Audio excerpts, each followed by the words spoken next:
네, 15장 축전기와 유전체 두 번째 강의 진행하도록 하겠습니다. 지난 시간에 했던 내용을 잠시 복습을 해보면 축전기는 영문으로 보통 커패시터라고 많이 불리운다. 축전기를 사용하는 목적은 전하를 분리를 시켜서 전기 에너지를 담아두는 장치로서 보통 많이 사용을 한다는 겁니다. 그래서 이때 축전기의 용량이 많이 언급이 된다고 했는데 축전기에 대한 용량은 페럿이라는 단위를 쓴다고 했었고, 그 페럿이라고 하는 단위는 너무나 큰 단위이기 때문에 마이크로 페럿 또는 10-12승인 피코 페럿 등의 단위 또한 많이 쓰인다라고 얘기를 했습니다. 그리고 중요한 수식이라고 얘기를 했는데요. Q는 CV라는 수식이 쓰인다라고 했는데, Q는 전하량, 축전기의 용량 C, 그리고 양단 간에 걸린 전이차 V에 의해서 결정이 된다고 얘기를 했습니다.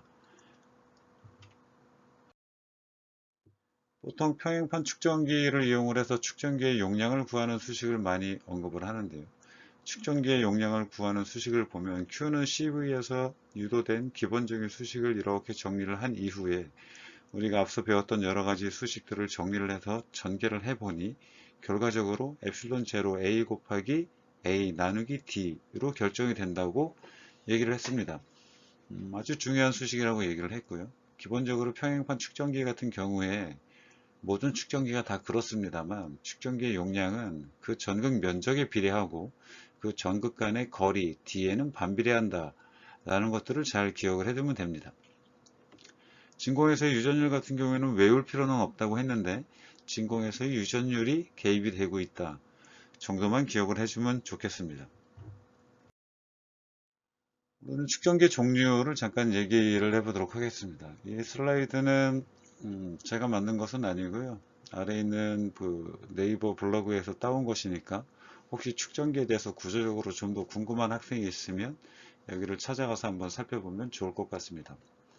축전기는 지난 시간에 여러 가지 형태로 구성이 될 수 있다라고 얘기를 했습니다.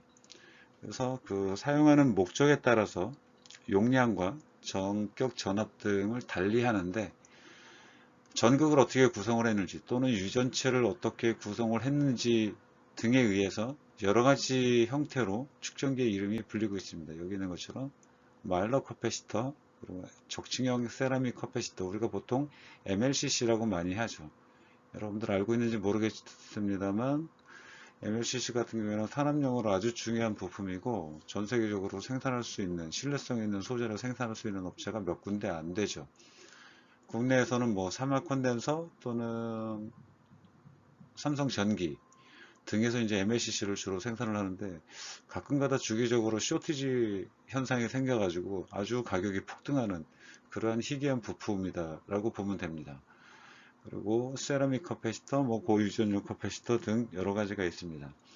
이러한 슬라이드를 먼저 설명하기 앞서, 커패시터의 종류를 설명하기 앞서 그 단위를 보게 되면 앞서 언급을 했던 것처럼 페롯이 너무나 큰 단위이기 때문에 피코페롯 또는 마이크로페롯 단위에서 쓰는 것이 주종이다 라고 보면 되고요.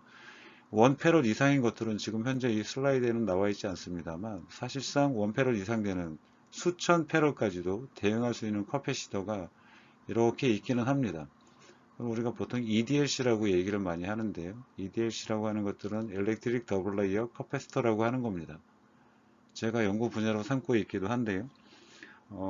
전극의 면적을 아주 극대화시키고 그 유전체를 적절하게 사용을 해서 그 용량을 아주 키워놓은 것들인데, 지금 현재 상용화되어 있는 제품으로는 대략 3000 페럿 정도까지 되어 있는 제품이 상용화돼서 팔리고 있습니다. 원페럿도 아주 큰 거라고 했고, 평행파 축전기 기준으로 정사각형의 판이 0.2mm 간격일 때 뭐 4.7km 정도이다라고 지난 시간에 문제풀이를 했었는데, 그러면은 이 EDLC의 크기는 뭐 엄청나게 큰가요? 라고 질문할 수도 있는데요. 3000페롯이니까 사실 아주 클 것 같습니다만, 사실은 전극 면적이 아주 극대화되어 있는 전극 등을 사용을 하면서 비교적 크지 않은 가운데도 고용량을 유지를 하고 있는 겁니다. 이 축전기 종류를 뭐 마일러 커패시터라고 되어 있는 것들은 우리가 보통 아주 저가형 커패시터인 뭐 필름형 커패시터의 한 종류인데, 폴리에스터를 사용을 한 필름, 저가형 필름이라고 봐주면 되고요. 적층형 세라믹 커피시터는 잠깐 설명을 했던 것 같고, 세라믹 커피시터 같은 경우에는 그 유전체로 사용하는 물질이 세라믹을 사용을 한다라고 봐주면 되고요. 유사한 종류로 뭐 탄탈 커피시터 같은 것들은 전극 재료가 탄탈로 되어 있는 것들이 탄탈 커피시터인 그런 경우입니다. 전액 커피시터 같은 경우에는 유전체를 비교적 얇게 하고 그 전극을 알루미늄을 보통 사용을 하는데, 알루미늄을 그냥 사용하는 것이 아니라 전기적으로 산화를 시켜 가지고 표면적으로 아주 넓혀 놓은 상태에서 사용하는 커피시터가 전액 커피시터입니다. 따라서 앞서 얘기했던 커피시터 대비해서 그 용량이 비교적 크다는 것을 알 수 있고요. 이것보다도 훨씬 더 큰 용량을 자랑하는 것이 바로 EDH다 라고 생각을 해주면 될 것 같습니다. 그리고 또한 커피시터 같은 경우에는 전기 에너지를 저장하는 디바이스로 보통 많이 쓰이지만, 회로 내에서는 다양한 역할을 해줄 수가 있기 때문에 교류 같은 데에서는 저항으로 작용을 한다고 하지 않았습니까? 그래서 교류 회로 연결을 했을 때는 이렇게 쓸 수 있는 전격 주파수 같은 것들이 따로 정해져 있습니다. 그래서 이러한 주파수 내에서는 이러한 커피시터를 이용을 해가지고 저항으로서 작용하는 역할로도 사용을 하게 되는 것입니다. 축전기의 응용 분야입니다. 축전기의 응용 분야를 보게 되면 이 위에 있는 것들은 축전기 그 자체로 보통 쓰이는 것이라고 보면 되고요. 이 밑에 있는 카테고리 같은 경우에는 축전기의 원리를 응용한 제품이다 라고 생각을 하면 될 것 같습니다. 제일 위에 나와 있는 PC 메인보드를 나타내고 있는데요. 이런 것들이 바로 축전기라고 얘기를 했었죠. 전기 에너지를 저장해 두기도 하고 저항으로도 쓰이기도 하고 그런다는 겁니다. 여러분들은 그런 경험이 있는지 모르겠지만 갑자기 PC에 전원이 안 들어온다거나 했을 때 뭐 뜯어보면은 메인보드에서 이 커피시터가 하나가 이상이 있다는 것들을 알 수 있는 경우가 있습니다. 그러니까 뜯어보면은 보통 이렇게 노멀하게 생겨야 되는데 이쪽 옆에 부분이 뭐 심하게 부풀어 올랐다든가 하게 되면 이 커피시터 같은 경우에는 시중에서 우리가 얼마든지 구할 수 있으니까 그 커피시터 용량과 그 주파수 같은 것들을 따져가지고 그대로 바꾸면 메인보드가 정상적으로 동작을 할 수도 있죠. 그래서 혹시 메인보드 PC 뭐 전원 안 들어오고 그러면 그냥 버리지 말고 한 번쯤은 뜯어서 살펴보는 것도 재미있을 것 같습니다. 그리고 지금 현재 카메라에서 플래시가 터지고 있는데요. 이 플래시가 터지는 경우에 보게 되면 여러분들 전기 에너지를 저장을 했다 비단으로 바꿔준다는 것은 기본적으로 다 알고 있는 사실인데, 이 경우에는 그 순간적으로 빠른 속도의 전기 에너지, 우리가 연속해서 쓰고 그럴 때 그 반응 속도가 빠른 전기 에너지를 저장해 두는 것으로 커피시터를 이용을 해서 많이 이렇게 라이트를 밝히기도 하고요. 이 세 번째 나와 있는 이미지 같은 경우에는 우리나라가 아니고 미국에 있는 그 샌디아 국립연구소에서 젯머신이라고 되어 있는 인위의 그 초고압, 초고온 상태로 만드는 그런 그 머신이 있는데, 이 머신 같은 경우에는 아주 막대한 에너지를 순간적으로 소모를 해 주어야 하는데, 그 어떠한 전기 에너지를 연결을 해도 이렇게 순간적으로 많은 에너지를 만들 수가 없게 되는 겁니다. 그래서 이때는 이용하는 게 바로 축전기인데요. 축전기를 연결을 해서 병렬, 직렬을 연결을 해서 1초에 약 한 100만 줄 정도를 발생시킬 수 있는 아주 고에너지를 인가할 수 있는 그런 장치가 바로 그 샌디아 국립연구소에 설치가 되어 있고요. 이 끝에 나와 있는 자동차 같은 경우에는 우리가 쉽게 볼 수 있는 전기 자동차입니다. 처음에 강의 자료를 만들 때만 하더라도 전기 자동차가 그렇게 흔하지 않았었는데 지금은 전기 자동차가 너무나 흔하죠. 그래서 이 자동차 같은 경우에는 인힐 모터라고 해서 바퀴 4군데 모두 모터가 장착이 되어 있고 독립적으로 바퀴를 구동을 해서 시속 한 240km까지 속도를 낼 수 있게끔 만들어 놓은 자동차인데, 이때 이제 물론 전원이 필요하겠죠. 전원 같은 경우에는 대부분의 전원은 지금 현재도 그렇고 앞으로도 그렇겠지만 배터리가 보통 여기를 담당을 하고 있고요. 배터리 같은 경우에는 아주 많은 전하를 축적을 할 수 있는데 반응 속도가 느린 단점이 있으니까 그것을 순간적으로 보완해 주기 위해서 울트라 캐퍼시터라고 되어 있는, 슈퍼 캐퍼시터라고 되어 있는 EDH가 같이 채택이 되어 있습니다. 그래서 순간적으로 에너지가 많이 필요할 때, 또는 회생에너지라고 해서 속도가 감소될 때 발생되는 전하를 순간적으로 저장할 수 있게끔 커패시터를 많이 이용을 하고 있습니다. 그래서 위에 4개 같은 경우는 커패시터가 커패시터 그대로 사용이 되는 케이스라고 봐주면 되고요.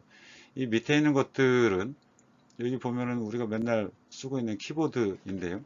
키보드 같은 경우에는 플레이트가 이게 메탈판으로 되어 있는데 그 안 보이는 아래쪽에 메탈판으로 되어 있는 부분이 하나는 고정이 되어 있고 하나는 움직일 수 있는 부분이 되어 있는 겁니다. 앞서 여러분들 제가 설명을 했던 커패시터에서의 전기 용량 C라고 하는 것들이 아까 그 D에 반비례한다고 얘기를 하지 않았습니까? 그래서 결과적으로 보게 되면 이 D 값이 내가 키보드 좌판을 두드리면서 여기가 상대적으로 그 위치가 변하게 되는 것이죠. 위치가 변하게 되면 커패시터 용량이 변하게 되는 것이고요. Q는 CV라고 얘기를 했었는데 Q는 CV에서 이 C 값이 이렇게 변하게 되면 전위가 일정할 때 Q 값도 변하게 되는 겁니다. 즉 전류가 흐른다는 얘기죠. 그럼 그 전류가 흐르는 것 자체를 감지를 해서 전기적인 신호로 변화를 시켜주게 키보드를 입력을 할 수 있게 되는 것입니다. 터치 스크린도 마찬가지고요. 이 좌측에서 얘기를 했던 것과 동일하게 고정되어 있는 부분과 움직이는 부분에 대한 상대적인 거리를 조정을 함으로써 전기적인 신호를 감지할 수 있게끔 만들어 놓은 게 터치 스크린 패널이고요. 제가 쓰고 있는 마이크 형태가 지금 현재 이런 상태인데 콘덴서 마이크 또는 축전기 마이크라고 하는 것입니다. 이게 소리로 발생되는 에너지가 두 개의 극판을 바이브레이션을 시켜서 그 진동을 통해서 전극의 사이를 조절을 하게 되면 그것들을 전기적인 신호를 만드는 것들이 바로 이러한 디바이스이기도 하고요. 맨 우측에 나와 있는 것들은 여러분들 맨날 자동차 탈 때마다 느낄 수 있는 에어백인데요. 에어백의 센서 또한 축전기로 되어 있는 겁니다. 눈에는 보이지 않지만 이 앞쪽 부분에 어디에선가 센서가 있고 이것이 이제 충격을 받게 되면 이 충격을 받을 때 그 충격이 가벼운 핀이 고정된 핀 이렇게 두 가지가 서로 상대적으로 움직이게 되면서 생기는 전기 용량 차이, 전기 용량 차이 때문에 생기는 전하의 움직임, 즉 전류가 미세하게 흐르는 것들을 감지를 해서 이쪽을 에어백을 구동을 해주게 되는 것입니다. 지난 시간에 축전기의 구조, 조금 전에 보면 여러 가지 축전기의 형태, 그리고 지금 슬라이드에서 보고 있는 축전기의 응용까지 해서 아주 많은 시간을 이쪽 부분에 할애를 했는데요. 잘 알고 있는 것처럼 축전기라는 거 공부를 해서는 수식 몇 개 없고 이게 별로 재미도 없는데 사실은 어떤 분야에 어떻게 쓰이는지 내가 인식을 하건 인식을 하지 못하건 우리 주변에서는 이미 축전기 단독 또는 축전기의 원리를 이용한 제품들이 아주 많다는 것들을 좀 알아두면 앞으로 공부를 하는 대로 조금 더 흥미가 유발되지 않을까 싶어서 실어 두었으니 좀 더 찾아보면 좋겠습니다. 마찬가지로 이 위쪽에 보면은 출처가 표시가 되어 있습니다. 모든 사진을 제가 다 여기서 가져온 것은 아닙니다만 이것 이외에도 축전기 응용 사례들을 찾아보면 다양하게 많이 있다는 것을 알 수 있으니 공부를 하면서 의문이 들 때 그때그때 찾아보고 아, 유용한 거구나 라는 것들을 깨달으면 좋겠습니다.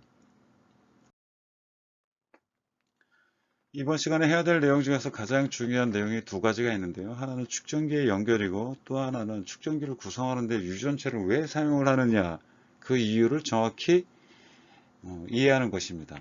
첫 번째, 축전기를 연결할 때의 그 특징을 한번 얘기를 해보도록 하겠습니다. 축전기는 아까 얘기를 했던 것처럼 이렇게 우리가 보통 기호로 표시를 해주면 전기 회로상에서는 음극과 양극의 길이가 동일한 상태에서 이렇게 표시를 해주게 되면 그것을 바로 축전기라고 얘기를 합니다. 많은 것들을 암시를 하고 있는데요. 축전기는 사실 플러스 마이너스 구분도 없고요. 전지 같은 경우에는 하나는 길고 짧게 해서 플러스와 마이너스를 구분하지 않습니까? 근데 축전기는 플러스 마이너스 구분이 사실상 대부분의 캐패시터에서 없고요. 요 가운데는 비어 있기 때문에 부도체라는 것들을 나타내고 있는 것입니다. 이렇게 생긴 축전기를 단독으로 쓰는 경우도 있지만 여러 가지 목적으로 직렬 또는 병렬을 연결을 해서 쓰는 경우가 많습니다. 그러면 직렬 연결을 할 때, 병렬 연결을 할 때 우리가 배터리 직렬 연결, 병렬 연결 또 저항 같은 경우에도 직렬 연결, 병렬 연결 특징을 예전에 배웠던 것처럼 축전기의 경우에도 직렬 연결과 병렬 연결의 특징을 한번 알아보도록 하겠습니다. 직렬 연결 같은 경우에는 우리가 시리즈 커넥션이라고 보통 얘기를 해줍니다. 그래서 시리얼, 시리즈 그렇게 얘기를 해주는데 이 S를 특징으로 해서 S로 하첨자가 나타나는 직렬 연결의 특징 그리고 등가 전기 용량이라고 하는 것들을 각각 알아보도록 하겠습니다. 직렬 연결은 하나씩 순서대로 연결하는 것을 직렬 연결이라고 얘기를 해줍니다. 이 아래 이미지에서 보면은 이렇게 연결되어 있는 것이 바로 직렬 연결이죠. 전위가 하나 유지가 되고 있고요. 캐패시터 1과 캐패시터 2가 이렇게 나란히 순서대로 연결이 되어 있으면 이러한 연결을 직렬 연결이라고 얘기를 해줍니다. 그런데 지금 이 회로를 통해서 여러분들이 지금 기억을 해 주어야 하는 것은 우리가 알고 있던 여러 가지 수식 중에 가장 중요한 것이 Q는 CV라고 되어 있는 것들이 아주 중요한 수식이라고 얘기를 했는데, 여러분들 가만히 이것을 보면은 Q는 CV라고 되어 있는 것으로 C는 전기 용량이라고 얘기를 했고, V는 전이차라고 얘기를 했고, Q는 전하량이라고 얘기를 했습니다. 여기에서 변할 수 있는 여지가 있는 것은 뭐 여러 가지가 있습니다만, 만약에 C 같은 경우에는 내가 만들 때, 캐패시터를 만들 때 그 용량이 이미 결정이 되고, V 같은 경우에는 외부에서 전위를 변화를 줄 수 있습니다만, 만약에 V도 고정되어 있다고 하시면 이 전하량은 그거에 의해서 결정이 된다는 거죠. 이렇게 이해를 해주면 됩니다. 그래서 지금 현재 나와 있는 전기 회로에서 지금 현재 V가 고정되어 있다고 해주면 이 V에 의해서 결정되는 전기 용량이 일정하다면 전하량도 일정할 수밖에 없는 겁니다. 그럼 직렬 연결했을 때의 특징을 보게 되면 플러스로 대전되어 있고 마이너스로 대전되어 있는 전위가 똑같은 면을 이렇게 따라가서 보면은, 예를 들어서 설명을 해보겠습니다. 지금 현재 여기가 1V가 걸려 있는데 이쪽으로 이동하는 것이 전자일 것입니다. 그런데 예를 들어서 전자 한 마리가 이쪽으로 이렇게 이동을 해서 한 마리의 전자가 이쪽에 있다고 해주면, 이 전자 한 마리 때문에 이 상대편 전극에는 플러스 한 마리가 대전이 되고요.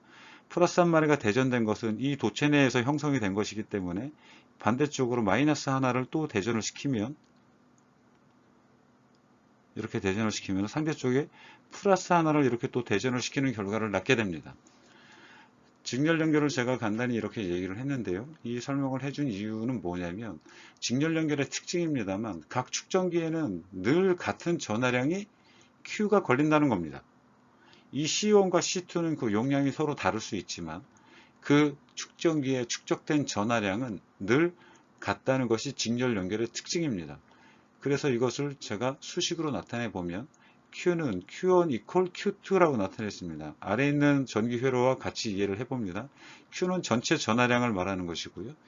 Q1은 캐패시터 1에 걸리는 전하량, Q2는 캐패시터 2에 걸리는 전하량인데 축적된 전하량이 서로 다를 수가 없습니다.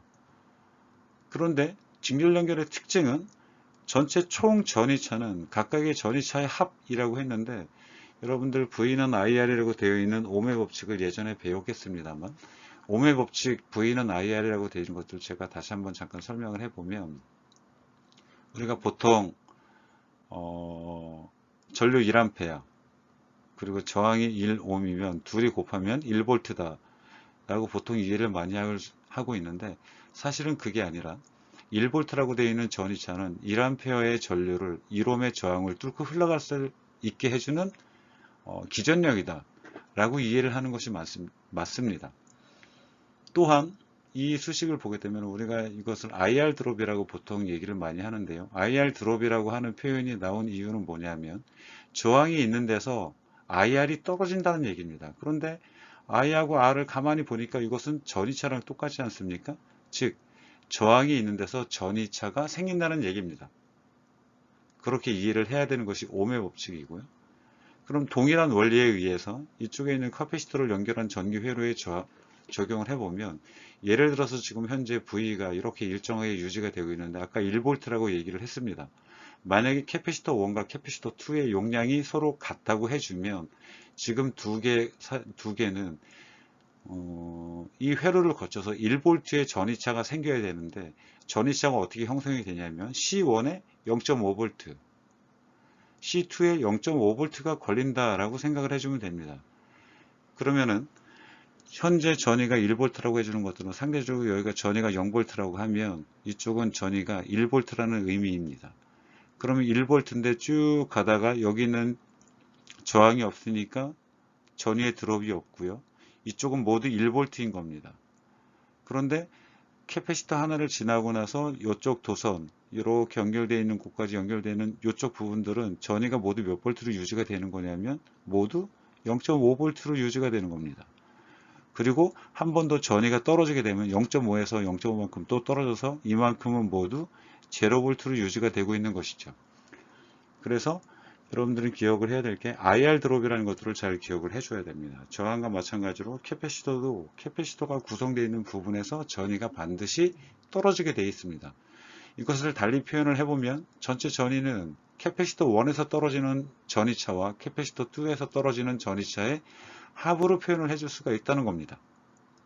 그럼 요거 두 개의 수식을 이용해서 우리가 아까 언급을 했던 Q는 CV라는 수식을 이용을 해서 그 조합을 해보게 되면 C에 대해서 나타내게 되면 C라고 되어 있는 것은 우리가 결국 직렬 연결했을 때 용량이 어떻게 되는지를 알아보기 위한 것이니까 여기에서 C를 놔두고 V를 이항을 시키면 V분의 Q로 결정이 되는데요.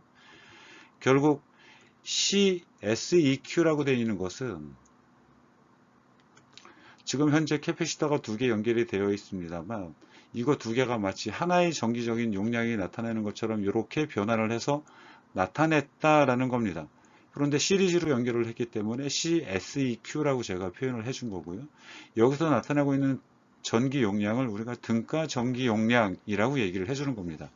즉 캡이 하나가 있건 두 개가 있건 10개가 있건 100개가 있건 우리가 직렬 연결 또는 병렬 연결로 모두 구성이 된 것이니 이런 것들을 산식에 의해서 딱 하나의 캐패시티가 있는 것과 같은 걸로 계산을 해줄 수가 있고 딱 하나로 근사한 전기 용량을 우리가 등가 전기 용량이라고 얘기를 해주는 겁니다. 여기에서 하점자로 쓰인 S 같은 경우에는 시리즈를 의미하고 있는 것이고요. 직렬 연결이라는 뜻입니다. EQ라고 되어 있는 것들은 이퀴발렌트라는 뜻입니다. 여러분들 화학 시간에 많이 배웠는지 모르겠지만 이퀴발렌트라고 하는 것들은 등가라는 뜻입니다. 즉 두 개가 하나로, 10개가 하나로, 100개가 하나로 치환될 때 하나가 나타내고 있는 전체에 대한 전기 용량을 나타내는 것이다 라는 걸로 써주는 겁니다. 이퀴발렌트를 구해주는 이유는 우리가 전기적인 특성, 각각의 소자에 걸리는, 캐패시터에 걸리는 전기적인 특성을 구하기 위해서는 C 이퀴발렌트가 어떻게 되는지를 알아야 되기 때문입니다. 수식은 아까 C분의 Q라고 되어 있는 것이 여기 나타내 보면 요 C를 이렇게 이항을 해서 나타내 보면 V가 C분의 Q로 표현이 되는데 V는 V1 플러스 V2라고 했으므로 이거를 각각 치화를 해서 나타내 보면 V는 CSEQ분의 전체 전하량 Q, C1분의 Q, C2분의 Q를 더해준 것으로 표현해 줄 수가 있는 겁니다. 요거 두 개의 식은 정확히 동일한 것입니다.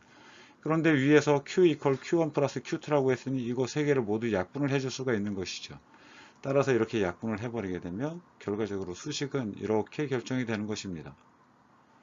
여러분들 기억이 나는지 모르겠습니다만 예전에 저항 연결했던 것과 거의 마찬가지죠. 그런데 저항의 직렬 연결과는 반대인 케이스입니다. 직렬 병렬 연결과는. 그래서 직렬로 연결했을 때의 전체 등가 전기 용량 같은 경우에는 CSEQ라고 표현을 했고요. 이거 분의 1은 역수입니다. C1분의 1 플러스 C2분의 1로 결정이 된다는 것입니다. 이것은 지금 현재 여러분들이 금방 파악하기는 어렵습니다만 사실상 계산을 해보면 직렬 연결한 캐패시터의 특징은 뭐냐면 직렬 연결을 하면 할수록 그 연결을 한 전기 용량은 가장 작은 전기 용량보다도 작게 계산이 됩니다. 그것은 향후에 여러분들이 문제풀이를 해보면 알 수 있는 거죠.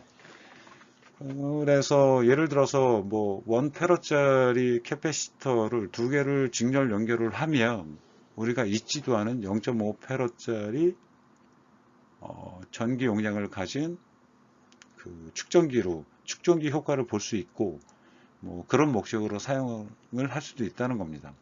이 수식은 매우 중요하니 잘 기억을 해두기를 바라고요. 병렬 연결에 대한 캐패시터 연결 특성을 강의를 해보도록 하겠습니다. 병렬 연결은 패러렐 커넥션이라고 보통 얘기를 해주고요. 패러렐 커넥션을 했을 때의 전체 전기 용량 같은 경우에는 CPQ라고 표현을 했습니다. 이퀴발렌트 전기 용량을 나타내는데 패러렐이기 때문에 P라고 표현을 해준 전기 용량이다 라고 생각을 해주면 될 것 같습니다. 병렬 연결을 했을 때 전위와 캡 그리고 전하량에 대한 특징을 한번 잠깐 수식을 설명하기에 앞서 회로를 보고 한번 이해를 해보도록 하겠습니다. 이렇게 병렬로 연결이 되어 있는 회로 같은 경우에는 지금 현재 플러스로 전위가 유지가 되고 있고 마이너스로 전위가 유지가 되고 있는데 플러스 전위와 마이너스 전위에 의해서 유지되는 전위차가 예를 들면 1V라고 하시면 여기는 플러스 1V라는 얘기인 거고 여기는 0V로 유지가 되고 있다라고 생각을 해주면 됩니다. 그런데 플러스 1V로 유지되고 있는 구간이 어디까지냐면 이쪽으로부터 플러스 1V가 모두 유지가 되고 있는데요.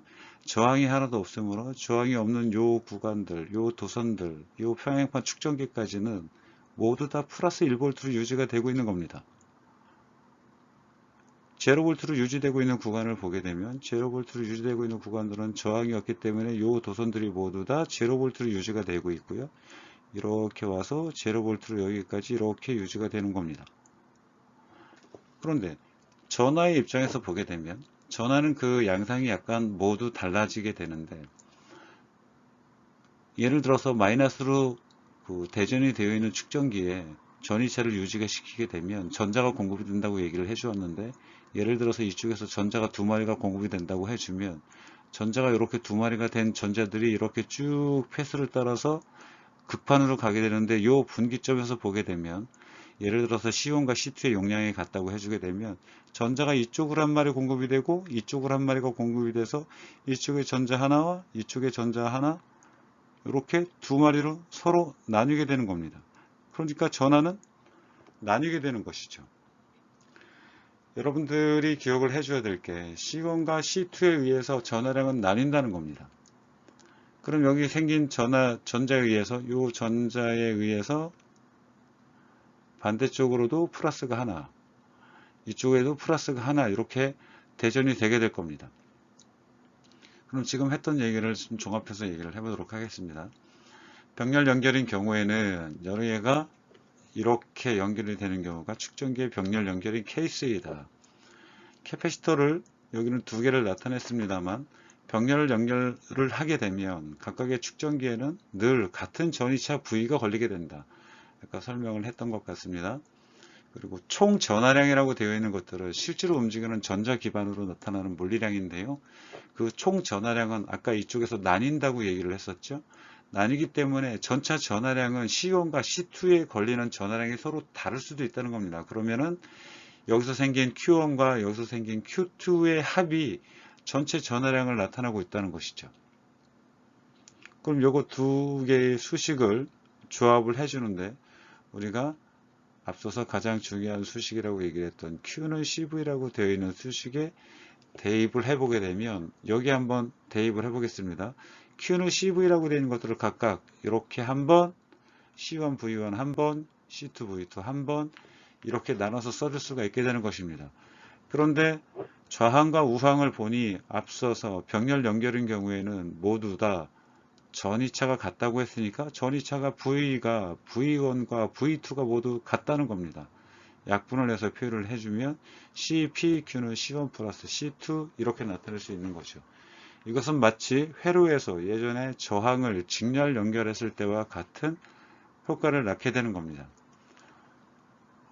저항과는 반대로 직렬과 병렬 연결의 축전기와 저항이 반대의 개일수록 결국은 수식이 정리가 되어 있는데, 그 이유를 잘 생각을 해서 여러분들이 이 슬라이드 앞서 얘기했던 병렬 연결과 직렬 연결 같은 경우에는 잘 구분을 해서 수식을 정리하고 암기를 해주면 좋겠습니다. 잠깐 직렬 연결과 병렬 연결에 대해서 동영상을 통해서 앞서 배운 내용을 다시 한번 살펴보도록 하겠습니다. 직렬 연결인 경우에는 이 좌측에 나와 있는 이미지처럼 회로가 구성을 할 때 이렇게 연결되어 있는 케이스가 바로 직렬 연결이라고 봐줄 수가 있는 것입니다. 지금 현재 그 크기를 보게 되면 캐패시터 1의 크기가 1 피코페럿, 캐패시터 2의 크기가 1 피코페럿, 그리고 전체 전이차를 현재 주고 있는 게 2V로 주고 있다는 그런 의미입니다. 이런 상태에서 실제로 계산을 해보게 되면 아까 여러분들 역수로 계산되는 예를 보았을 텐데요. 직렬 연결일 때는 전이차가 나뉜다고 했죠. 그래서 델타 V가 1V이고 지금 현재 1V로 둘이 합쳐서 전체가 2V가 나오게 된 것이고, Q1, Q2 같은 경우에는 동일한 전하량을 갖게 된다고 했습니다. 여기 보면은 1.0 피코페럿, 여기 Q1이 1.0 피코페럿으로 둘이 서로 같다는 것 또한 확인해 줄 수가 있습니다. 그런데 이런 직렬 연결은 같은 경우에는 가장 작은 것보다도 뭐 작다 그런 의미를 얘기를 했었습니다만, 잠깐 동영상을 보게 되면 이렇게 돼서 계산을 통해서 각각의 C 이퀴벌렌트를 구할 수 있고 V1과 V2도 Q1과 Q2도 구할 수도 있다는 건데, 조금 전에 여러분 봤을지 모르겠습니다. 외부에서 주고 있는 전위를 20V까지 증가를 시키니까 지금 현재 델타 V1과 델타 V2의 합이 20V가 된다는 것, 그리고 그때 전하량이 변해서 10피코페롯과 또 10피코페롯을 변했다는 것을 볼 수 있습니다. 직렬 연결을 할 때는 2개뿐만 아니라 뭐 3개를 연결을 해줄 수도 있고 4개를 연결을 해줄 수도 있습니다. 그래서 이렇게 3개를 연결을 해주게 되면 지금 현재 주어져 있는 조건에서 20V로 되어 있는 조건, 여기 지금 현재 20V로 되어 있습니다.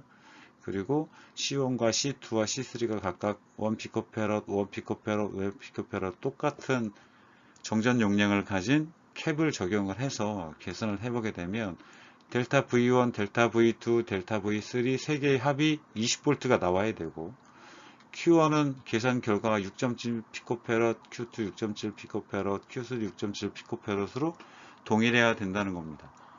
아울러 요 C1, C2, C3를 모두 합친 축전기 3개가 합쳐진 것이 하나의 전기 용량으로 표현을 해줘 계산을 해 보게 되면 그 결과가 0.33피코페롯이 된다는 것들도 계산을 통해서 정확히 산출할 수 있어야 합니다.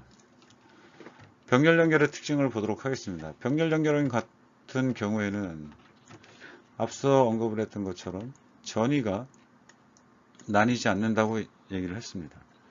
따라서 지금 현재 나와 있는 전위차를 보게 되면 전위 같은 경우에는 지금 현재 주어져 있는 조건이 2V로 되어 있는데요. 여기 C1에 걸리는 전위차와 여기 C2에 걸리는 전위차를 각각 델타 V1과 델타 V2라고 표현했을 때 이 값들이 2V와 여기도 2V로 서로 동일하다는 것을 알 수 있습니다. 즉 전위차는 같이 되는데 다만 전하가 나뉘게 되죠. 그래서 실제로 전하를 계산을 해보게 되면 여기가 2피코페롯이고 Q1이 또 2피코페롯입니다. 그럼 전체 Q 같은 경우에는 사실은 2피코페롯 플러스 2피코페롯 해서 4피코쿨롱 이렇게 계산이 되어야 하는 겁니다. 그러면 마찬가지로 그 병렬 연결을 했을 때에도 전위차를 변화를 주게 되면 어떤 것들이 변하는지 잠깐 보도록 하겠습니다. 지금 현재 전위가 2V였고요. 전위차를 변화를 주어서 예를 들어서 10V로 변하게 되면 델타 V1과 델타 V2는 똑같고 Q1, Q2가 증가했다는 것을 알 수 있습니다. 또 전위차를 또 변화를 줄 수가 있는데 전위차를 변화를 시켜서 20V까지 변화를 시키면 델타 V1과 델타 V2는 또 동일하죠.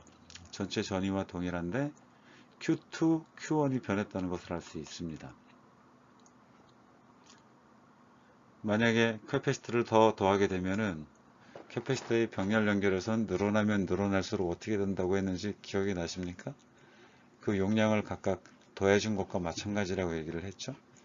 그래서 지금 현재 계산된 결과를 보게 되면 여러분들은 뭐 계산을 통해서 다 확인을 할 수 있기는 합니다만 캐패시터가 지금 3개 연결이 되어 있는데 여기가 1피코페럿, 1피코페럿, 1피코페럿 3개를 모두 병렬로 연결을 하니까 전체 토탈 용량이 어떻게 되는 거냐면 3.0 피코페롯으로 결정이 되는 겁니다.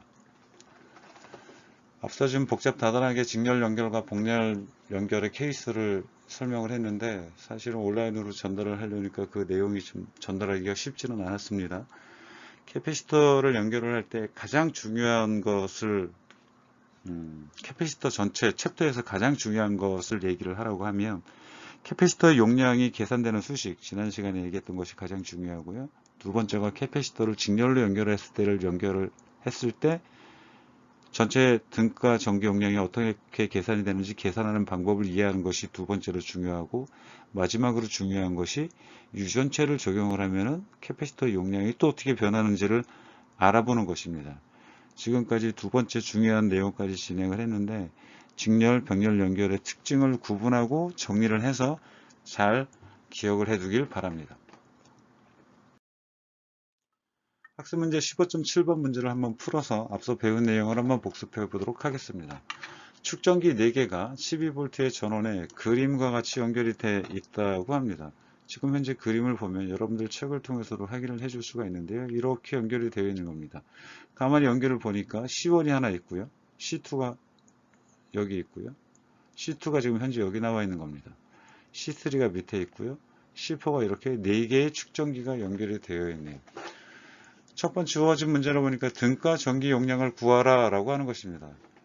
축전기가 비록 4개가 연결되어 있지만 이것이 결과적으로 하나만 연결되어 있는 것 같은 전기 용량으로 나타내는 축전기라면 그 전기 용량이 얼마인지를 구하라고 하는 문제인 거죠. 그럼 이 문제를 풀기 위해서는 우리가 앞서 배웠던 수식을 적용을 하면 됩니다만 사실은 잘 구분을 해서 적용을 해야 되죠. 직렬 연결이 되어 있는지 병렬 연결이 되어 있는지 구조 해석을 하고 나서 전기 용량을 진행을 합니다. 이 이미지를 보면은 여러분들 보자마자 알겠습니다만 직렬과 병렬이 혼합이 되어 있는 형태입니다. 이러한 경우에는 직렬 연결, 병렬 연결의 수식을 한꺼번에 적용을 할 수는 없고 순차적으로 진행을 해야 되는데 지금 현재 문제에서 솔루션에서 제공되어 있는 이미지를 보니까 먼저 이렇게 정리를 해보자라고 하는 것이죠. 위에 있는 그림과 비교를 해보니 여기가 변화가 됐네요. 즉 C2와 C3를 먼저 병렬인 경우에 계산을 해가지고 하나의 작은 등가 용량을 구해서 적용을 하고 이렇게 단순화시킨 이미지를 다시 우측으로 이렇게 나타낸다고 하는 것은 3개로 연결되어 있는 것 같은 것으로 변화를 먼저 하고 이 3개의 직렬 연결된 것들에 대한 등가 전기 용량을 구하는 식으로 문제를 풀자라는 겁니다. 그러면 수식을 한번 적용을 해보도록 하겠습니다. 앞서서 우리가 얘기를 했던 등가 전기 용량을 구하는 방법은 2가지가 있다고 했습니다. CSEQ라고 되어 있는 것들은 직렬 연결인 경우에는 이렇게 적용을 한다. 병렬 연결인 경우 CPEQ라고 되어 있는 것은 이렇게 연결을 한다. 라고 했습니다. 첫 번째, 이 부분에 대해서 적용을 해주기 위해서는 병렬로 연결이 되어 있다는 것을 알고 있고 병렬 연결인 경우에는 C1과 C2를 그냥 단순하게 더하기만 해주면 전체 전기 용량이 나오니 CPEQ를 먼저 구해주는데 병렬 등가 전기 용량을 먼저 구해주는데 1 마이크로페럿과 3 마이크로페럿에 의해서 4 마이크로페럿으로 금방 계산이 되는 겁니다. 여기 나와 있는 1 마이크로, 3 마이크로 둘이 계산해 주니까 4 마이크로페럿짜리가 하나 된 거고요. 3개, 2 마이크로페럿, 4 마이크로페럿, 4 마이크로페럿 같은 경우에는 직렬로 연결이 되어 있으니 수식을 쓸 때는 여기 나와 있는 요 수식에 넣어서 대입을 해 주는데 CSAQ분의 1은 첫 번째가 2 마이크로페럿이니까 2분의 1, 그 다음이 4분의 1, 4분의 1 이렇게 되는 것이죠. 첫 번째가 2분의 1, 여기가 4 마이크로페럿이니까 4분의 1, 그리고 맨 마지막 것이 4 마이크로페럿이니까 4분의 1 이렇게 계산을 해서 더하기를 모두 해주면은 1이라고 나오고 이 1 마이크로페럿으로 나와 있는 것에 CSEQ 같은 경우에는 역수를 취해 주어야 하므로 역수를 취해서 CEQ가 1 마이크로페럿이라고 최종적으로 이렇게 결정이 되는 것입니다. 즉 A번 문제 등가 전기 용량을 구하시오의 정답은 1 마이크로페럿입니다. 각 축전기에 축적된 전하와 전이차를 구하시오 라는 문제입니다. 이 문제는 좀 약간 복잡다단할 수 있는데요. 앞서 설명을 했던 것 같이 차근차근 문제를 풀면 되고 직렬 연결과 병렬 연결의 특성을 이용해서 문제를 한번 풀어보도록 하겠습니다. 직렬 연결에서는 앞서 얘기를 했던 것처럼 항상 전하가 같다고 얘기를 했습니다. Q는 Q1하고 Q4가 같은데 Q2, Q3는 둘이 병렬로 연결이 되어 있으니 요거의 합이 전체와 같아야 하는 겁니다. 총 전하량 같은 경우에는 우리가 등가 전기 용량을 구했으므로 쓸 수 있는 수식인 Q는 CV에 넣고 총 전하량을 먼저 구해보게 되면 C 이퀴발렌트가 1 마이크로페럿으로 정해졌고 전체 주어지고 있는 전위가 12V라고 했으므로 12V를 적용을 해서 전체 전하량이 12 마이크로 쿨롱이라는 것을 알 수 있습니다. 그러면 Q1과 Q2는 바로 12 마이크로 쿨롱이 결정이 되는 거죠. 그런데 Q2하고 Q3는 얼마인지 모르겠습니다. 계산도 안 됐고. 그럼 Q2하고 Q3를 구하기 위해서는 우리가 Q는 CV라는 수식에서 여러분들 잘 알고 있겠습니다만 C 값과 V 값을 알아야지만 Q를 구해줄 수가 있는데, 전기 용량 C는 나와 있지만 현재 각각의 C2에 걸리고 있는 전이차와 C3에 걸리고 있는 전이차가 얼마인지 모르므로 전이차를 먼저 계산을 하고 나중에 Q 값을 구해주게 되는 것입니다. 순서대로 계산을 해주는데요. 그 다음 전이차를 구해보게 되면, 전이차는 앞서 얘기를 했던 것처럼 저항이 있는 곳에서 전이차가 생긴다라고 얘기를 했습니다. Q는 CV라고 얘기를 했고요. 우리가 구하려고 하는 것이 V이므로 V에 대해서 정리를 해주게 되면 Q를 C로 나눠주게 되면 됩니다. 그런데 앞서 계산했던 것 Q1과 Q4는 이미 Q 값을 알고 있고 C 값도 알 수 있습니다.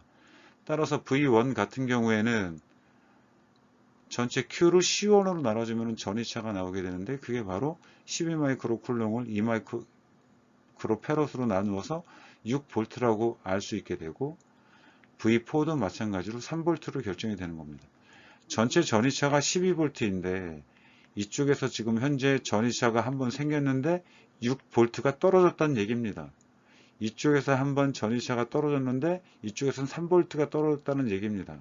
그럼 당연하게도 C2와 C3 쪽에서는 몇 볼트가 떨어져야 되냐면 당연히 3V가 떨어져야 되는 겁니다. 왜냐하면 요거 세 개를 모두 더해서 12V가 나와야 되기 때문인 거죠. 그러면 자연스럽게 V2와 V3는 12V에서 9V를 빼준 3V로 결정이 되는 겁니다. 그러면 C2에 걸리고 있는 전이차가 3V, C3에 걸리고 있는 전이차가 3V이므로 수식은 Q는 CV에 의해서 나머지 Q2와 Q3의 전하량도 구할 수 있게 되는 겁니다. 따라서 Q2는 C2 곱하기 V2고 3마이크로 쿨롱, Q3는 C3 곱하기 V3고 9마이크로 쿨롱으로 해서 각각의 캐패시터에 걸리고 있는 전이차와 전하량이 얼마인지를 모두 구할 수 있게 되는 겁니다. 정리를 해서 얘기를 해보면, 우리가 캐패시터를 가지고 문제를 풀 때 관계되고 있는 물리량 같은 경우에는 Q는, C는, V는 요거 세 개의 상관관계에 의해서 모든 것들이 다 결정이 됩니다. Q는 C하고 V에 의해서 결정이 된다고 되어 있는 요 수식, 직렬 연결일 때는 전하량이 일정하고 전이가 나뉜다. 병렬 연결일 때는 전이가 일정하고 전하량이 나뉜다 라는 것들만 잘 기억을 하고 문제풀이를 하면 좋고요. 이 문제는 정말 중요한 문제이니 여러분들 꼭 문제를 복습을 해서 익혀두도록 합니다. 축전기에 저장된 에너지에 대한 언급을 해보도록 하겠습니다. 축전기는 전기 에너지를 모아두는 장치라고 얘기를 했습니다. 그럼 전기 에너지를 모아두는데 마찬가지로 여기에서도 중요한 수식이 뭐냐면 Q는 CV라고 되어 있는 수식이 정말 중요한 수식입니다. 일단 앞서서 전기력과 전기장, 전하율에 대한 관계를 계속 얘기를 했었는데, 지금 현재 축전기 같은 경우에는 사실은 외부에 도선이 연결되어 있지 않으면 두 개의 평행한 편입니다. 평행한 메탈판입니다. 여기는 초기에 전기 에너지가 있을 수가 없는 거죠. 그런데 어떠한 이유에서건 이쪽이 마이너스로 대전이 돼서 이쪽이 상대적으로 플러스로 대전이 됐다고 하면 전기장이 생기는 거고, 이 내에 전하가 있다고 해주면 이 전하를 움직이는 데는 외부에서 일이 필요할 수 있습니다. 외부에서 일을 해주는 것들은 보통 축전기 같은 경우에는 배터리가 그 역할을 담당을 합니다. 그러니까 전이차를 유지를 해주는 거죠. 전이차를 유지를 해주게 되면 전자가 공급되고 정전기 유도에 의해서 상대편의 반대쪽에 전하가 유도가 되게 되면 이렇게 전기장과 전하가 생긴 것들을 알 수 있습니다. 그런데 시험 전하를 이렇게 이동을 해주는데 만약에 외부에서 일을 해주는 것이다 라고 하면 그것을 구태여 수식으로 표현을 해서 DW는 VDQ라는 수식으로 나타냅니다. 이거는 외부의 전기 전하를 움직이는 데 필요한 일이라는 뜻인데요. 외력에 의한 일이라고 해석을 해주면 좋고요. 여러분들 그 전위 쪽에서 제가 한번 그 정의를 얘기를 할 때 단위 전하를 포텐셜 에너지를 단위 전하로 나눠준 게 볼트라고 얘기를 했었는데, 이 U는 단위가 원래 E라고 같지 않습니까? 그래서 이 수식을 가만히 보게 되면 W에 대해서 정리를 해주면 VDQ라고 나타낼 수 있다는 겁니다. 그런데 V는 앞서 얘기를 했던 것처럼 Q 나누기 C라고도, Q는 CV니까 이렇게 수식을 쓸 수 있는데, 이렇게 나타나 있는 수식을 미분형으로 되어 있으니 각각 여기를 인테그랄 해서 풀어주게 되면 W가 이렇게 정리가 되는 것이죠. 2분의 1 C분의 Q 제곱이라고 하는 것이 전체 1이라는 겁니다. 전하를 움직이는데 외부에서 해줘야 되는 일이 이만큼이라는 거고, 그런 것들이 모두 다 에너지로 저장이 된다는 거죠. 이 수식을 외우는데 너무 머리 아파할 필요는 없습니다. 앞에서 설명한 것들과 모두 동일한 내용이니까 한번 이해를 해주기 바라고요. 결론적으로 얘기를 해보게 되면 캐패시터에 전지가 연결이 돼서, 즉 외부에서 일을 해주게 되면, 캐패시터는 뭐 속도가 빨라지는 게 아니니까 운동 에너지는 변화가 없고, 외부에서 보기에는 아무런 변화가 없는 것 같지만 사실은 내부의 전하들이 분리가 돼서 에너지를 저장을 하게 되므로 외부에서 해준 일이 모두 다 포텐셜 에너지로 저장이 되는 겁니다. 그런데 그 저장되는 크기가 조금 전에 수식에서 나타낸 것처럼 2분의 1 C분의 Q제곱이라고 얘기를 했는데, 이 수식은 사실은 그렇게 틀린 수식은 아닙니다만 직관적인 수식 또한 아닙니다.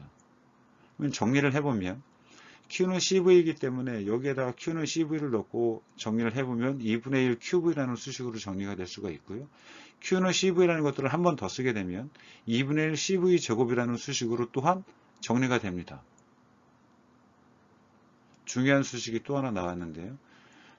측정기에 저장되는 에너지는 그 크기를 결정을 할 때, 계산을 할 때 우리는 2분의 1 CV 제곱이라는 수식으로 가장 많이 사용을 합니다.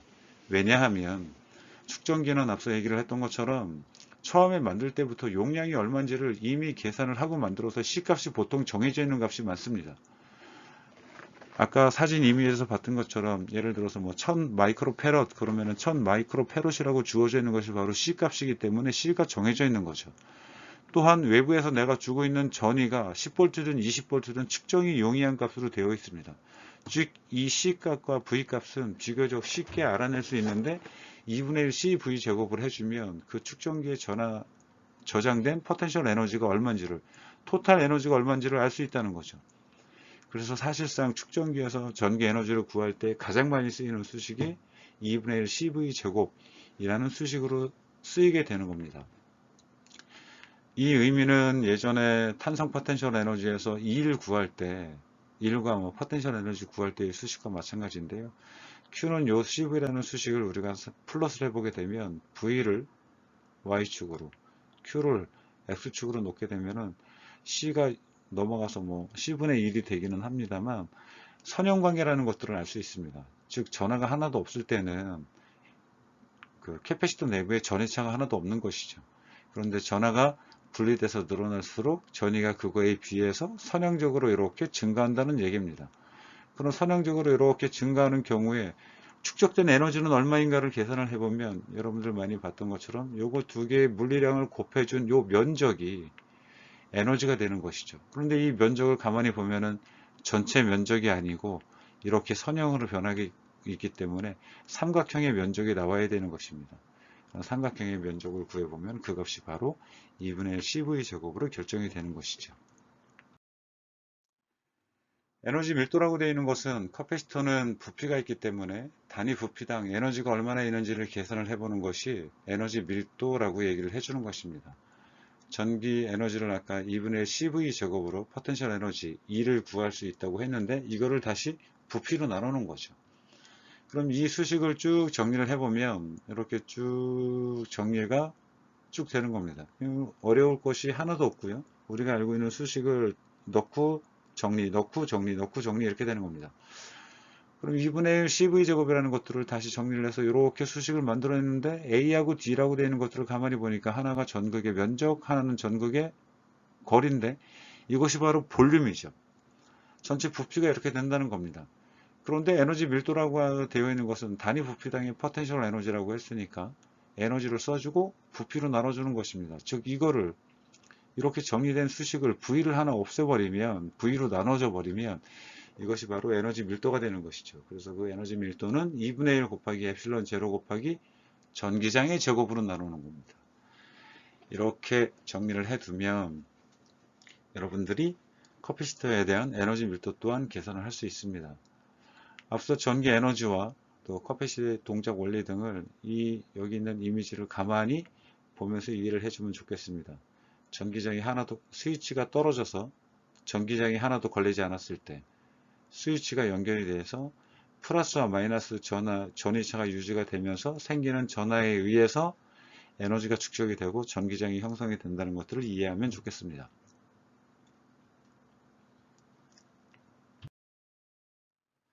학습문제 15.8번입니다. 면적이 40제곱센티미터이고 판의 간격이 2.5mm인 평행판 축전기가 있는데 이 축전기에 24V의 전지가 연결되어 있을 때 다음의 값들을 구하라고 하는데 전기 용량과 저장된 에너지를 구하는 문제입니다. 전기 용량은 계속 얘기를 했던 것처럼 C를 구하는 문제이고 주어져 있는 조건, 면적과 판의 간격, 전위차를 이용해서 문제를 풀라고 하니 간단한 수식으로 풀 수 있을 것 같습니다. 14.2 피코페롯이 나왔습니다. 저장된 에너지를 구하라고 합니다. 저장된 에너지를 구하는 공식은 앞서 설명을 했던 중요하고 여러분들 잘 기억을 해야 된다고 했던 2분의 1 CV 제곱으로 결정이 된다는 겁니다. 가만히 문제를 보니까 C를 여기서 구했으므로 전위차 주어진 24V를 이용해서 금방 문제를 풀 수 있습니다. 쭉 구해줬는데 4.08 곱하기 10-9승이 나왔고 여기서는 결국 에너지를 구해준 것이므로 단위는 에너지의 단위인 주를 써서 답을 완성을 합니다. 전기장은 앞서 얘기했던 전기장 2에 대한 얘기네요. 전기장을 구할 때 갑자기 기억이 잘 안 납니다만 전기장은 우리가 단위가 볼트퍼 미터라고 했으니 전위차와 거리만 알면 구할 수 있을 것 같습니다.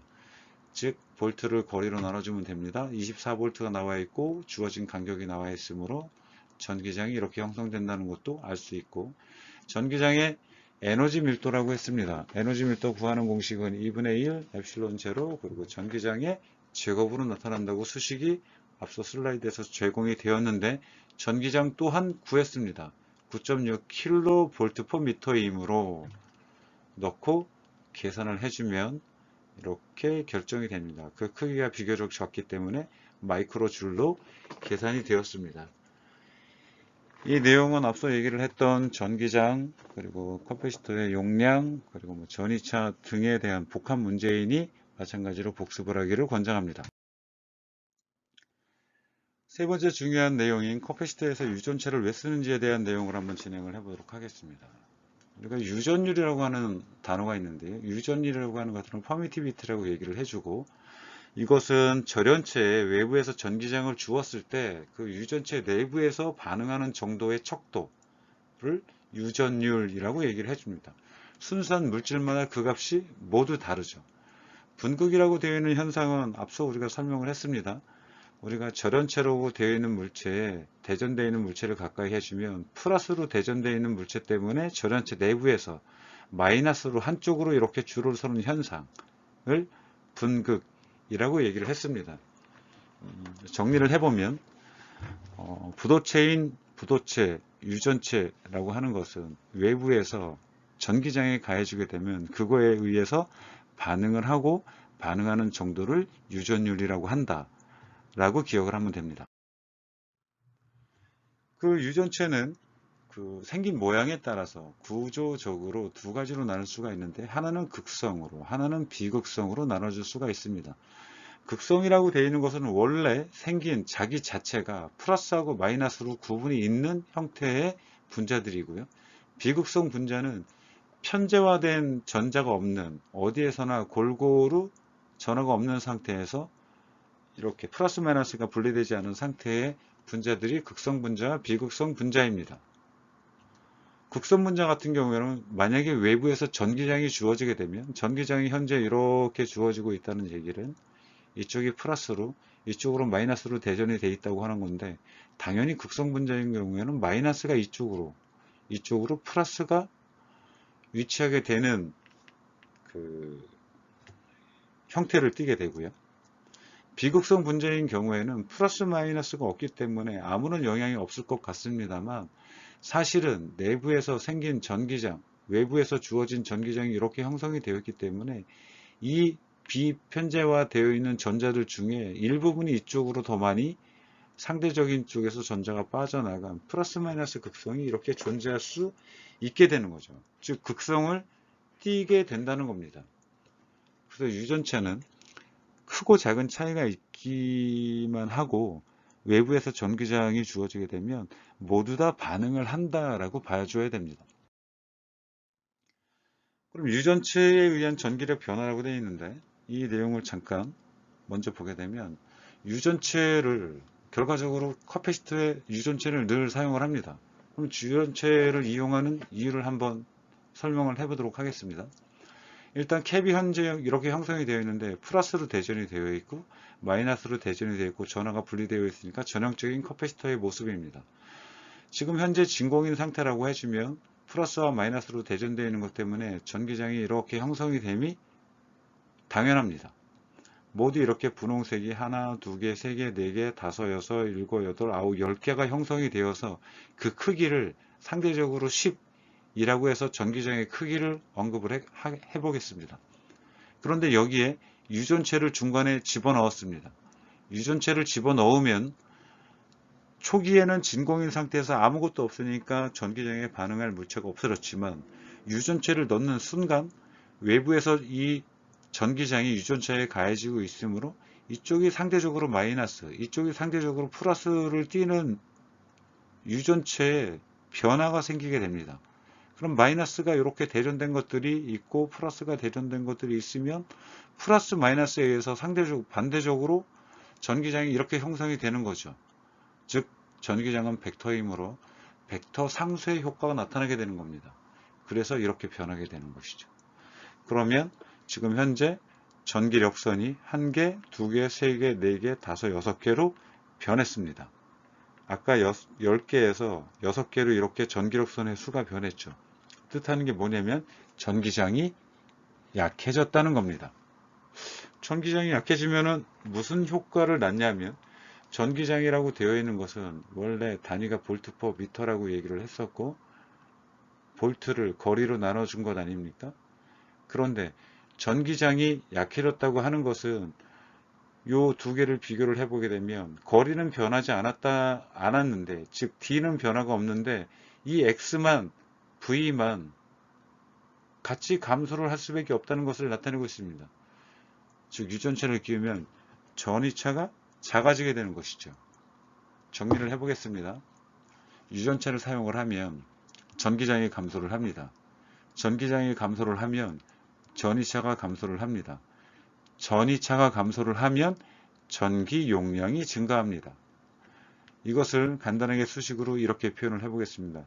유전체가 없을 때의 수식을 보면 Q는 CV인데 아무것도 없을 때를 Q0, C0, V0라고 하면 유전체는 다이엘렉트릭이니까 하첨자 D를 써서 이 값은 CD, VD랑 같아야 되는 겁니다. 왜냐하면 여기 있는 전하량은 변화가 없다는 것을 알아야 합니다. 지금 현재 이렇게 외부에서 그 도선이 모두 끊어져 있는 상태이기 때문이죠. 그럼 이 두 개의 값이 같아야 하는데 C0, V0에서 V0와 VD를 비교를 해보면 VD가 더 작다고 하지 않았습니까? V0가 상대적으로 큰 값입니다. 그럼 C0, CD를 비교를 해주는데 이 이퀄 관계가 유지되기 위해서는 이쪽이 커져야 하고 이쪽이 작다고 하면 상대적으로 CD가 커져야 하는 것입니다. 그러니까 전기 용량 자체가 증가하는 것이죠. 유전체를 사용하는 이유는 첫 번째, 전기 용량을 키우기 위해서입니다. 두 번째는 유전체를 사용을 하면 유전체는 여러분들 알고 있는 것처럼 뒤에서 테이블을 보여주겠습니다만 내 주변에 있는 모든 것들이 다 부도체로 쓰이는 것들이 유전체로 사용을 해줄 수가 있게 됩니다. 즉 형태가 있는 것이죠. 예를 들어 종이라고 해주면 종이도 유전체인데 이 종이를 끼우게 되면 전기 용량을 증가시키기 위해서 거리를 줄일 때 잘못해서 둘이 서로 붙으면 쇼트가 난다고 표현을 해주는데 종이를 중간에 끼움으로써 최대한 가까이 하면서 쇼트를 방지하는 효과를 얻을 수 있으니 물리적으로 캐패시터를 안전하게 도체 극판 사이를 유지할 수 있는 효과를 나타내 주는 겁니다. 따라서 유전체를 사용하는 두 번째 목적은 캐패시터를 물리적으로 안정화해 주기 위해서입니다. 앞서 설명을 했던 전기장과 유전체와의 상관관계입니다. 유전체가 없을 때는 전기장이 이렇게 형성이 되어 있지만 유전체를 삽입을 하게 되면 유전체가 그 유도전환을 형성을 하고 또 반대편으로 전기장을 형성을 해서 최종적으로 전기장이 약해지는 모식들을 나타냈으니 보고 이해하는 데 참조하기 바랍니다. 그러면 앞서 설명했던 것들을 다시 한번 설명을 해보면 측정기의 용량, 커패시턴스라고 하는 것은 유전체를 적용을 해서 진공 대비해서 전기 용량을 증가시키려는 목적이다. 목적으로 유전체를 사용한다 라고 봐주면 됩니다. 우리가 보통 캐패시터를 만들게 되면 큰 용량의 캐패시터를 만들려고 할 때 그 쓰이는 방법이라고 봐주면 됩니다. 진공에서의 전기 용량은 우리가 제로라는 하점자를 이용을 해서 수식을 써보게 되면 Q는 CV라고 이렇게 수식을 적용할 수가 있다라는 거고요. 유전체를 적용을 하면 유전체는 순수한 물질마다 유전율이 서로 다 다릅니다. 그런데 진공에서의 유전율보다는 모두 다 크기 때문에, 왜냐하면 당연히 전기장에 반응하는 물질이 있기 때문입니다. 유전상수라고 하는 것은 진공에서의 유전율의 정수배인데, 실수배인데 이런 것들을 적용을 해주게 되면 전이차는 아까 어떻게 된다고 했죠? 감소하는 겁니다. VD는 V0보다 요거로 나누어준 만큼 감소하는 겁니다. 전기장도 감소하는 겁니다. 그런데 전기 용량 CD 같은 경우에는 Q0, V0라고 되어 있는데 Q0는 전하량이 변화가 없으니까 Q0 그대로이고 VD가 감소를 하니까 이 값이 작아지니까 당연히 VD가 감소를 하니까 CD는 커지게 되는데 얼마만큼 커지냐면 원래 가지고 있던 용량 대비해서 유전 상수만큼 커진다는 겁니다. 여러분들 이것을 이용을 하면 유전체를 왜 캐패시터에 적용을 하는지를 잘 알 수 있게 되는 거고요. 세 번째로 중요한, 측정기에서 중요한 파트라고 했으니 유전체를 적용을 해서 얼마나 전기 용량이 커질 수 있는지를 잘 계산해보고 이해하기를 바랍니다. 이것은 유전상수 테이블입니다. 우리 책에서는 조금밖에 안 나온 것 같길래 제가 다른 테이블 하나 참조를 했고요. 에어라고 되어 있는 것을 보게 되면 다이렉트리 콘스탄트라고 되어 있어서 1.0059라고 되어 있는 값이 있습니다. 에어라고 되어 있는 것들은 공기 분자 베이스고요. 여기 보면 이제 베이클라이트라든가 마일라든가 아까 필름 커패시터 얘기를 할 때 언급했던 마일러 커패시터의 재료입니다.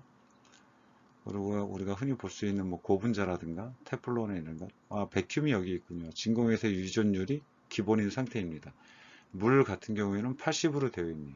요거 두 개를 비교를 해서 얘기를 해보게 되면 다이렉트 콘스탄트 유전 상수라고 되어 있는 것들은 물이 진공일 때보다 80배 더 전기장에 대해서 반응을 잘한다 라고 봐주면 되는 겁니다.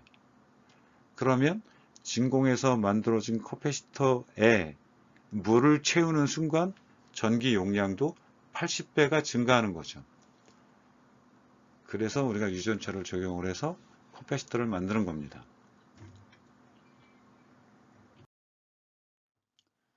앞서 테이블에서 맨 우측에 나와 있는 것들이 이제 유전 강도라고 얘기를 해주는 것입니다. 본 교재에는 나와 있지는 않지만 설명을 위해서 삽입을 한 거니까 여러분들 이해를 해주면 좋겠습니다.